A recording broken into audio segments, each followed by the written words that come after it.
This video will show you how to use sprang doubles to create a lacy grid, such as the stitch you see in this bonnet. We're going to make a small sample that will look like this. Here's the chart we will be following. Yes, we will have a bit of plain stitch selvage on the edges and the grid pattern in the middle. I'm working this sample on a warp of 18 loops or 36 threads. I've already worked the first 3 rows. We're going to start on row 4. I begin with a right edge stitch, 1 plain, and a left edge stitch. And now the doubles. For the doubles, I'm going to pick up 2 back threads, these 2 threads, I pick them up, and I put 2 front threads down.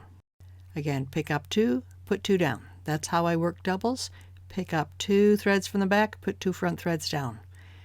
Pick up 2 and put 2 down. And one last double, pick up 2, put 2 down. When I quit the doubles and want to return to plain stitches, I need to start with a right edge stitch. And then I work 1 plain stitch and a left edge stitch to finish the row. Let's see what we've got. Yes, a series of holes across the row. That was the plait row. The plait row is followed by an overplait row. We're on row 5, all plain stitches. How does that work? Well, let's see. Pick up, put down, pick up, put down. When we get to the stitches under the doubles, you're going to want to see this up close and slow. I pick up the next back thread, and I put a front thread down, pick up a back, put a front thread down.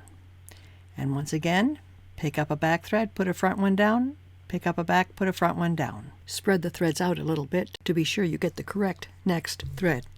Take a moment to spread them out and identify which is the first, which is the second thread here, front and back. And you work 2 plain stitches beneath each double. Now we're back to more familiar territory. I finish the row, pick up and put down, pick up and put down, plain stitches to the end. Now let's see what it looks like. Yes, we've got those holes. The stitches between the holes are a bit longer. On row 6, we're going to work 4 doubles, and we're going to place them in between the doubles of the previous row. I begin with a right edge stitch, 2 plain stitches, 1, 2, and a left edge stitch, and that left edge stitch brings me right to the middle of that first double from the previous row. I work a double stitch, which means I pick up the next 2 back threads. These 2, notice 1 from each side of the hole above, and I put 2 front threads down. I pick up the next 2 back threads, and I put 2 threads down.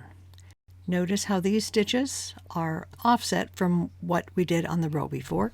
Pick up 2 from the back and put 2 down. Quitting the doubles, we now work a right edge stitch, 2 plain stitches, and a left edge stitch. Looking to see what we've done, we've got another set of holes.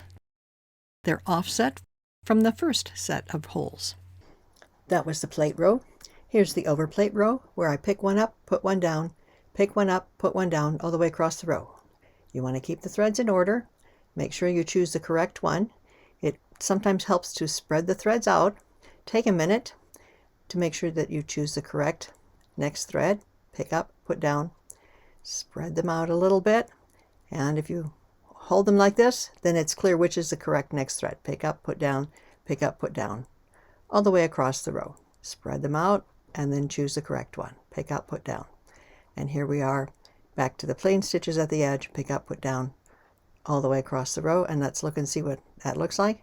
Yes, we've got our offset row of doubles. If you carry on in this manner, repeating these 4 rows, you'll get a motif that looks like this grid. For more information on sprang and sprang lace, visit my website, SprangLady.com.